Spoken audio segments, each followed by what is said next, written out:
But there's no seller's market for projects that are very small and that, that very few people have the knowledge to be able to acquire.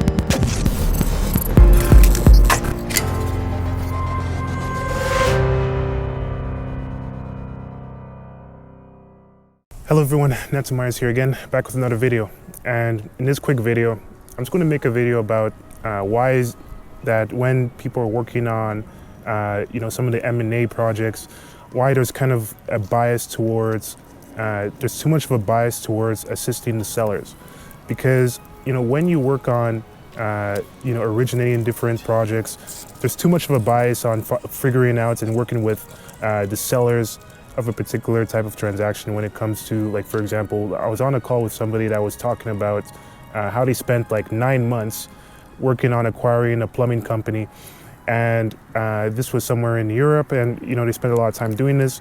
And it's really interesting because they spent trying to get their first project done, they spent 6 to 9 months working on it, where they could have just, instead of trying to get a project done that, they try to find a lender that no one would lend against in order to make the first acquisition.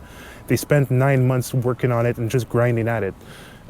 It's really funny because it was, compared to some of the larger transactions, the buying price was $600,000 for that particular company.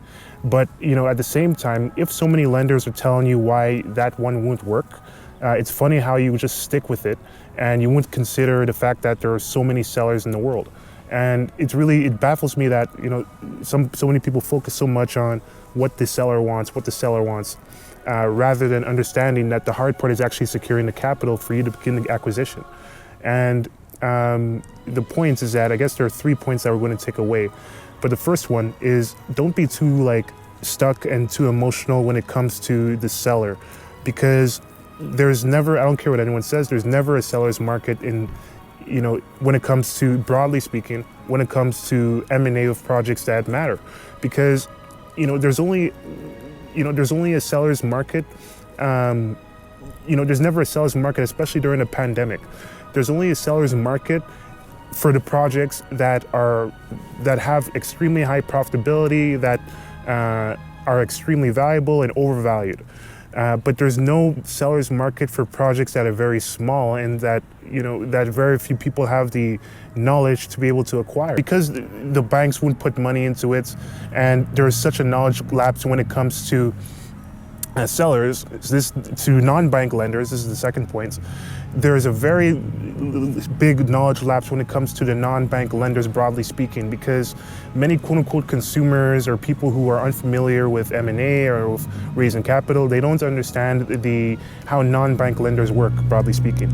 And many of them, they don't have, for somebody who has never made their first acquisition, or they never raised capital, or they never been registered to, they don't know how to show a non-bank lender and how to communicate to a non-bank lender that they're serious and that, and fit all the parameters of the non-bank lenders. And by non-bank, I mean, in Canada, we have something called a Schedule 1 bank and so on, like Bank of Montreal, Bank of Toronto and all this. There's Bank of America down in America and so on. So when you look for, senior debts for you to be able to make your first acquisition, or to raise capital for you to grow your company without using the banks or without using, traditional means, there's a big knowledge lapse. And because of that huge knowledge lapse, what happens is that, unless people have not really special skill, but unless people have this knowledge, then they wouldn't be able to actually go out and begin making those types of acquisitions or communicating with these types of non-bank lenders or non-bank investors. And so that, just broadly speaking, that type of thing increases the scarcity of people who are knowledgeable enough to work on those types of projects, especially when it comes to the senior and junior positions of the loan for you to get it done. And so this is the third point, because when you're making an acquisition, many people obviously can get 75% LTV, loan to value, for you to begin to commence the acquisition. But many people struggle obviously with getting the other 25% when they don't have the cash to put the money into the deal. And so because of this, many people have to resort and scramble around and they don't understand how to get it done. But there are a few ways. And one of the ways which we help our clients do it is by assisting clients in getting either junior debts, so somebody who's on the second position, or assisting the client and showing the clients how they can compliantly facilitate an equity raise. And then just incentivize that investor by doubling the amount of shares that they get. And by doing these types of things, then they can complete the entire transaction, because it's much more difficult than even somebody who's raising capital, but at the same time it's easier because you're working with a deal that's profitable. And so my point is that there are very few people. So the reason why many of these small deals, it's really hard for there to be a seller's market, especially during a pandemic, and you have a lot of options, is because, so number one, number one is the fact that my point is that you don't want to be too married to the deal.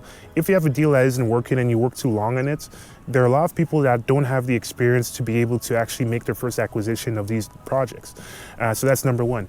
Number two is, with all of these projects, there's a lapse in knowledge because most people are familiar with working with bank lenders rather than non-bank lenders or institutional investors. Number three, many people lack the down payment to be able to put into the deal for them to be able to finance it, because they don't understand how to go to bridge lenders, people who lend on the second position rather than the first position, for them to close the equity gap, or for them to compliantly structure a securities offering, find the right accredited investors for them to work on the deal. And so because of all those things, the scarcity of people who are knowledgeable enough to actually execute a transaction in a deal that is that small goes way up, meaning that the amount of people that are actually able to service the deals that are in a small deal size is very low. There are more reasons, like for example, the fact that deals that are very small, below like 10 million, are either less success fees to be gained, or less lenders that will be interested, less private equity that will be interested because the deals are too small. And so because of all these things, if you're working on your first few deals or your first deal or whatever, why not just go for a big one for your first few? Because the complexity, it's really ironic, because many people think that the small ones are easier, but most times it takes the same amount of time to get the small one as a big one. And what's funny is that sometimes the numbers are much simpler in the big ones. It's really interesting. And what happens is that sometimes even the metrics used are completely different and even simpler. For example, there's more use of EBITDA for the larger projects rather than the small projects. And so, consider that, you don't want to be too, if you're getting, and I'm speaking to the people especially who are, working on their first few ones, you don't want to be too stuck to the sellers. You don't want to marry the sellers unless the company is, they're doing multiple millions and, is a really good seller. There are multiple people that want that seller. There are LOIs to the seller. There are brokers in between the seller, and the project is just amazing. It's highly profitable. The seller would be able to carry all of the deal. In other words, the seller would be able to generate enough revenue for senior debt to be able to pay back the loan that you would get to acquire it. That happens sometimes. Sometimes there'll be no need for a down payment in that case. Sometimes it can take care of the entire deal. You don't even need a lender.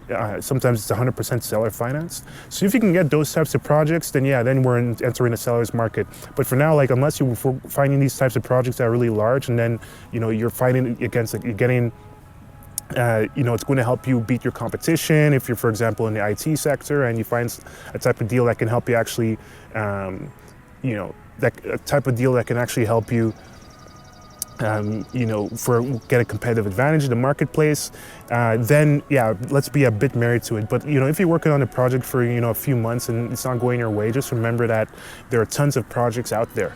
The hard part is always securing the capital. And so in my opinion, it's best just to focus your energy on securing the capital, building a mandate around people that need the capital, and then reverse engineering it from there. Because I don't believe that focusing on small deals and thinking that there's a seller's market is going to be productive for you. And so with this, I thank you for watching this quick video. And if you would like to learn more about how it can assist people to raise capital for the purpose of growing a business or acquiring a business, just head to raises.com. And thank you for watching this one, and I'll see you in the next video.